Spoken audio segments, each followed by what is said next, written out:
Kami dari kelompok 4 ingin memperkenalkan anggota kelompok kami.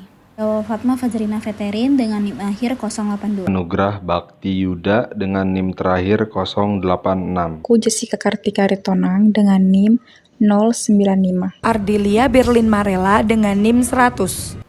Hani Maratul Mukmina dengan NIM 105. Fani Maulida Haryanto dengan NIM terakhir 115. Nina Salsabila dengan NIM akhir 118. Industri retail saat ini berkembang pesat dan memberikan peluang bagi para pengelola untuk mendapatkan keuntungan yang besar. Upaya pengembangan bisnis retail membutuhkan peningkatan keterampilan yang berkelanjutan untuk meminimalkan resiko yang mereka hadapi.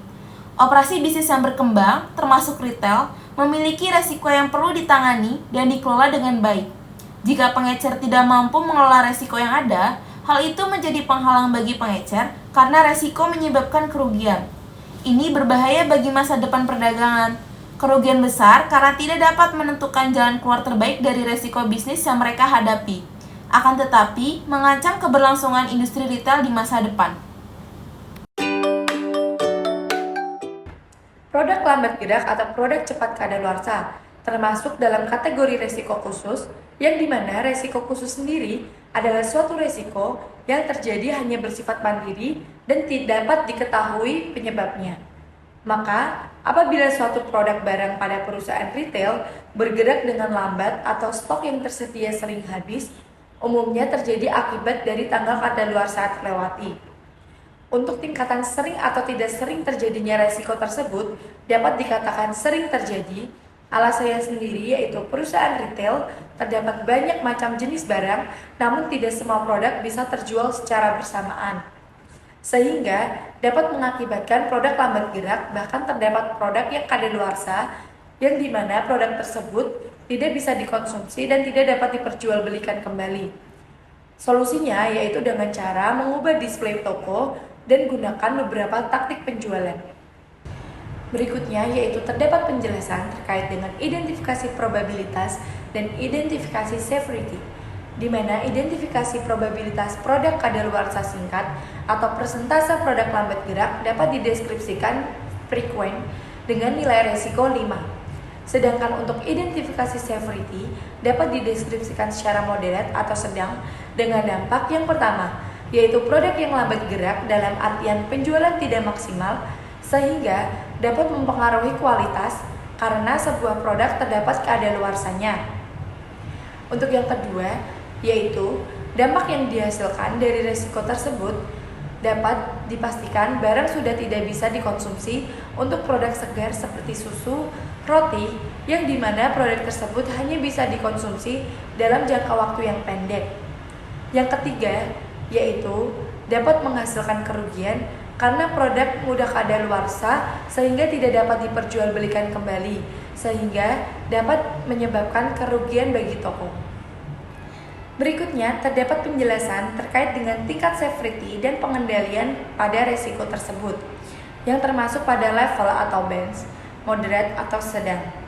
Untuk tindakannya sendiri yaitu resiko ini termasuk pada tingkat severity moderat karena produk kadaluarsa singkat yang merupakan resiko perusahaan itu sendiri, di mana setiap usaha retail pasti mengalami resiko tersebut.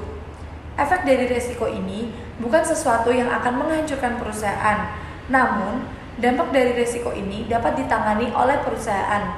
Salah satunya dengan cara meningkatkan strategi pemasaran kepada produk tersebut atau memberi potongan harga agar konsumen tertarik dengan produk tersebut. Contoh produk lambat gerak atau produk cepat kadaluarsa yaitu ditujukan pada produk jenis makanan yang dimana terdapat banyak jenisnya. Salah satunya yaitu jenis pastry atau roti-rotian. Pada jenis tersebut dapat dikatakan cepat kadaluarsa karena merupakan makanan yang mengandung ragi, yang dimana makanan yang mengandung ragi tidak dapat bertahan lama karena akan tumbuh jamur. Oleh karena itu, untuk makanan jenis roti disarankan perputaran barangnya harus cepat agar tetap bisa diperjualbelikan dan juga dikonsumsi dengan baik oleh konsumen. Meledaknya tren belanja online di kalangan masyarakat membuat para pebisnis retail yang terlambat beradaptasi terpaksa menutup usaha mereka. Lainnya beralih ke ranah online dan menjadikan toko mereka sebagai gudang penyimpanan. Pada poin produk mengikuti tren atau ketimpangan jenis produk, perubahan kondisi masyarakat, serta perubahan teknologi, dan memunculkan jenis-jenis resiko baru. Kata sering atau tidak sering terjadi resiko, sering terjadi, alasannya pihak toko akan melakukan persediaan produk lebih untuk memenuhi kebutuhan masyarakat. Tetapi di samping itu, resiko yang diperoleh oleh pihak toko, yaitu ketika sudah melakukan persediaan produk lebih tetapi konsumen kurang cocok dan beralih ke produk lain yang dapat menimbulkan pihak toko menjadi rugi. Solusinya menjadi konsumen dan memahami kebutuhan konsumen, memperluas pasar, dan memanfaatkan momentum. Identifikasi probabilitas. Identifikasi probabilitas produk mengikuti tren. Deskripsinya frekuen, nilai resiko adalah 4. Identifikasi severity. Deskripsi minor. Dampak menjadi konsumen dan memahami kebutuhan konsumen, memperluas pasar, memanfaatkan momentum. Tingkat severity dan pengendalian. Level atau band, moderat atau sedang. Tindakan risiko ini pada perusahaan retail memiliki tingkat risiko yang sedang atau moderat karena risiko ini juga sering terjadi dalam usaha retail, apalagi pada zaman sekarang yang telah berkembang baik dalam bidang ilmu, ekonomi, maupun teknologi. Setiap usaha retail pasti memiliki risiko ini, sehingga penanganan risiko ini diharapkan perusahaan sudah menguasai, sehingga risiko pada poin ini masuk ke dalam tingkat moderat. Contoh produk mengikuti tren adalah mie Lemonilo yang berkolaborasi dengan grup NCT. Hal ini menarik antusiasme fans dan membuat toko retail harus menyiapkan persediaan yang cukup. Tetapi hal ini juga menyebabkan produk lama tidak laku sehingga toko retail mengalami kerugian. Tingginya persaingan usaha retail. Persaingan usaha di sektor retail saat ini berlangsung dengan sangat ketat. Hal tersebut terlihat dari persaingan usaha yang tidak hanya terjadi antara pasar tradisional dan pasar modern saja, tetapi juga antar pemain di pasar modern. Dalam poin ini, tingginya persaingan usaha retail masuk pada kategori resiko dinamis karena seiring berjalannya waktu semakin banyak usaha-usaha retail modern yang tumbuh. Tingkatan atau tidak seringnya terjadinya resiko. Sering terjadi alasannya karena banyak retailer, baik yang lama maupun yang baru, yang pada akhirnya menutup gerai online dan offline mereka. Fenomena ini terjadi karena mereka tidak dapat mengikuti perubahan tren dan menghadirkan sesuatu yang baru untuk konsumen. Solusinya ialah untuk optimalkan personal marketing, perbaharui konten situs web, dan gabungkan antara offline dan online bisnis retailnya. Untuk selanjutnya ada identifikasi probabilitas. Identifikasi probabilitas tingginya atau ketatnya persaingan, deskripsinya frekuen, nilai resikonya 5. Untuk identifikasi severity, deskripsinya minimal, dampaknya yaitu memicu persaingan antara dalam pemasok, persaingan dalam bisnis retail bahkan meluas dengan keterlibatan para pemasok atau supplier. Ini menyebabkan adanya titik rentan hubungan antara peritel dengan pemasok. Untuk tingkat severity dan pengendaliannya yaitu level atau bands-nya itu high atau tinggi. Tindakan yang harus diambil ialah resiko tingginya persaingan masuk dalam tingkat resiko high, karena meskipun setiap usaha retail pasti mengalami resiko ini dan persaingan menjadi hal yang biasa dalam suatu perusahaan. Namun menurut kami tingkat persaingan memiliki concern yang lebih karena perusahaan harus mengkaji lebih detail terhadap resiko ini juga. Dan perlu melibatkan top manajemen untuk menangani resiko ini, agar kebijakan atau strategi yang akan dilakukan dalam menghadapi persaingan lebih akurat.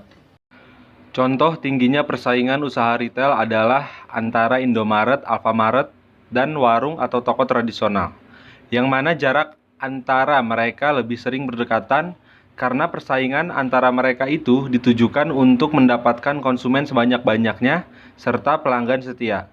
Alasan lainnya adalah untuk menghemat budget riset. Apabila salah satu gerai telah ada di lokasi tertentu, maka dapat dipastikan potensi pasarnya bagus dan sudah lolos uji kelayakan bisnis. Ini merupakan salah satu rumus dalam membangun gerai di kalangan peritailan. Kemudian faktor ekonomi. Toko retail perlu mengetahui jumlah konsumen dan jumlah uang yang dibelanjakan dalam satu hari terlebih dahulu sebelum menghitung rata-rata total penjualan. Pada poin ini, faktor ekonomi atau rata-rata total penjualan per hari termasuk pada kategori resiko khusus, di mana resiko keuangan dalam usaha retail ini merupakan resiko internal dari usaha retail, di mana perusahaan itu sendiri yang dapat menangani resikonya. Dan untuk tingkat sering atau tidak sering terjadi resikonya pada faktor ekonomi ini termasuk sering terjadi karena perusahaan retail itu perlu mengetahui jumlah konsumen dan jumlah uang yang dibelanjakan dalam satu hari terlebih dahulu. Kedua komponen tersebut termasuk ke dalam indikator risiko sektor besar di bidang penjualan, khususnya retail. Identifikasi probabilitas. Faktor ekonomi ini memiliki probabilitas frekuen dengan nilai resiko 5. Kemudian identifikasi severity-nya yaitu minimal. Dampaknya tidak menentunya jumlah konsumen dan jumlah uang yang dibelanjakan per harinya. Tingkat severity dan pengendalian. Untuk pada faktor ekonomi ini, tingkat severity-nya termasuk pada tingkat severity yang tinggi. Dan untuk pengendaliannya, resiko ekonomi pada bisnis retail itu sangat ekstrim. Karena bisnis retail harus menghitung pemasukan dan pengeluaran setiap harinya untuk memastikan bahwa faktor perekonomian pada bisnis retail berjalan dengan baik dan tidak adanya kerugian pada bisnis retail. Bisnis retail harus memiliki target pasar untuk memenuhi kebutuhan ekonomi. Jika bisnis retail ini tidak memperhatikan faktor ekonomi, maka bisnis retail bisa mengalami kerugian karena tidak memiliki pemasukan yang baik, dan perusahaan retail akan bangkrut atau gulung tikar. Contoh resiko pada usaha retail faktor ekonomi yaitu menurunnya konsumsi masyarakat sehingga penjualan usaha retail menurun. Berdasarkan hasil survei penjualan eceran Bank Indonesia menunjukkan indeks penjualan real pada bulan September sebesar 200,0 atau turun 0,9% secara bulanan. Kepala Ekonomi Bank Sentral Asia, David Sumual, melihat penurunan kinerja penjualan eceran secara bulanan ini tak lepas dari peningkatan inflasi, yang salah satunya disebabkan oleh peningkatan harga bahan bakar minyak. Peningkatan inflasi ini membuat masyarakat cenderung mengubah pola konsumsi dan bahkan menahannya. Ini yang kemudian berpengaruh ke kinerja penjualan retail. Penurunan lain juga bisa terjadi karena banyak sebab, seperti perpindahan ke dunia online menjadi salah satunya. Selain itu, pelemahan kurs rupiah terhadap dolar yang berdampak pada harga jual barang juga membuat banyak konsumen menahan untuk berbelanja. Faktor lainnya yaitu bunga kredit yang semakin mahal serta harga komoditas perkebunan yang jatuh. Selanjutnya adalah faktor demografi pada bisnis retail. Perkembangan industri retail pada bidang supermarket yang semakin ketat mempengaruhi minat pembeli masyarakat terhadap suatu supermarket, khususnya pada faktor demografi. Jenis kategori resiko ini adalah resiko dinamis. Resiko dinamis sendiri adalah resiko yang timbul akibat perkembangan dan kemajuan masyarakat di bidang ekonomi, ilmu, dan teknologi. Tingkatan sering atau tidak seringnya terjadi resiko. Faktor demografi termasuk sering terjadi. Alasannya karena meliputi atau berkaitan dengan struktur penduduk menurut mata pencarian dan pendidikan, tingkat pendapatan ekonomi rumah tangga, kepadatan penduduk, pertumbuhan penduduk, penyerapan tenaga kerja lokal, pendapatan penduduk, keberadaan fasilitas sosial dan fasilitas umum yang sudah ada, sehingga solusinya mempertimbangkan aspek-aspek tersebut dalam lingkup demografi suatu wilayah atau area, maka akan mempermudah dan membantu perusahaan atau bisnis retail dalam menjalankan usahanya. Identifikasi probabilitas pada faktor demografi. Deskripsi frekuen dengan nilai risiko 5. Identifikasi severity. Deskripsi minimal dengan dampak struktur populasi serta perubahan sosial dan ekonomi yang terjadi sehingga perusahaan retail dapat mengalami penurunan jumlah penjualan. Tingkat severity dan pengendalian. Level bands moderat sedang. Tindakan resiko demografi salah satu yang penting dalam keberlangsungan bisnis retail. Karena dalam keberlangsungan bisnis retail salah satu faktor yang penting untuk mempertimbangkan ialah faktor demografi. Karena mencakup manusia-manusia dalam suatu wilayah atau area tertentu yang akan sangat berpengaruh dalam pengambilan keputusan perusahaan dan untuk menanggulangi kemungkinan resiko yang akan terjadi di masa depan. Contoh resiko usaha retail faktor demografi adalah segmentasi demografi. Faktor demografi berkaitan dengan tingkat pendapatan ekonomi rumah tangga masyarakatnya, yang dimana pada retail tradisional, lokasi atau lingkungan menyesuaikan dengan tingkat pendapatan ekonomi rumah tangga masyarakatnya. Hal ini juga berarti bahwa tingkat pendapatan pembeli pada daerah retail tradisional lebih rendah daripada lingkungan para pembeli di retail modern. Karena retail modern sendiri biasanya berlokasi di daerah-daerah atau lingkungan yang masyarakatnya cenderung memiliki tingkat pendapatan ekonomi rumah tangga yang lebih tinggi. Sehingga rata-rata lingkungan atau tempat retail modern berada di sekitar atau di tengah perkotaan yang kebanyakan memiliki daya belinya yang cukup tinggi. Sedangkan lingkungan retail tradisional biasanya berada di perkampungan yang memiliki daya beli cenderung lebih rendah. Selanjutnya, faktor sosial budaya. Dalam aspek sosial budaya memiliki ancam kultural yang besar, yaitu dengan semakin banyaknya perubahan pola belanja masyarakat dari pasar tradisional ke pasar modern. Hal ini berarti ancaman bagi pasar tradisional yang akan semakin ditinggalkan oleh pengunjung. Maka dari itu, pada poin ini, faktor sosial budaya termasuk kategori risiko dinamis. Karena seperti yang sudah dijelaskan di atas, risiko ini terjadi karena semakin berkembangnya kemajuan, ilmu, teknologi, dan ekonomi, tingkatan seringnya atau tidak sering terjadi risiko, yaitu seringnya terjadi karena alasannya berhubungan atau berkaitan dengan bagaimana cara berbelanja masyarakat dan faktor psikologis yang akan mempengaruhi perilaku masyarakat untuk menjadi konsumen yang aktif atau pasif. Solusinya, perusahaan atau bisnis yang bergerak di bidang retail itu harus bisa meneliti dan mengamati bagaimana tentang perkembangannya gaya hidup dan gaya berbelanja masyarakat agar bisa terus bersaing dengan para kompetitor. Selanjutnya, identifikasi probabilitas. Identifikasi probabilitas faktor sosial budaya, deskripsi frequent, nilai risiko terdapat 5, identifikasi severity, deskripsinya minimal, dampaknya yaitu mempengaruhi konsumen dengan adanya kebudayaan dengan memahami berapa bentuk budaya dari masyarakat, dapat membantu pemasar dalam memprediksi penerimaan konsumen terhadap suatu produk. Pengaruh budaya ini dapat mempengaruhi masyarakat secara tidak sadar. Selanjutnya adalah tingkat severity dan pengendalian, level atau bands, moderate yang bisa disebut dengan sedang. Tindakan yang diambil adalah resiko faktor sosial budaya berpengaruh baik secara berbelanja masyarakat dan faktor psikologis yang akan mempengaruhi perilaku masyarakat untuk menjadi konsumen yang aktif dan pasif dalam membeli suatu barang dalam bisnis retail dan bisa meningkatkan kemudahan untuk konsumen seperti harga yang murah dan dapat dipromosikan menggunakan teknologi terbaru. Contoh faktor sosial budaya seperti kita ambil dari proses pengambilan keputusan seseorang untuk membeli suatu produk itu biasanya dipengaruhi oleh beberapa faktor perilaku konsumen. Di antaranya adalah faktor kebudayaan dan sosial. Nah, salah satu dari faktor tersebut dapat kita memberikan pengaruh lebih besar dari faktor yang lain untuk mengetahui faktor mana saja yang berpengaruh dan bentuk pengaruh yang diberikan. Akan sangat membantu manajemen dalam melakukan evaluasi terhadap strategi pemasaran, terutama strategi promosi yang sudah dijalankan. Dan kemudian dapat menyusun strategi pemasaran atau strategi promosi yang lebih efektif dari sebelumnya. Dapat kita ambil contoh dari faktor sosial budaya ini seperti mie tapioki dari produk luar negeri. Perlu adanya strategi pemasaran yang tertentu di mana dalam memasarkan produk tidak terlalu memperhatikan faktor kebudayaan, melainkan lebih memfokuskan pada faktor sosial yang ada dalam masyarakat sekitar perusahaan. Untuk itu, perusahaan sebagai retail modern yang menjadi rujukan masyarakat sekitar dalam melakukan pembelian, hendaknya perusahaan lebih banyak melakukan sosialisasi terkait keberadaan retail tersebut.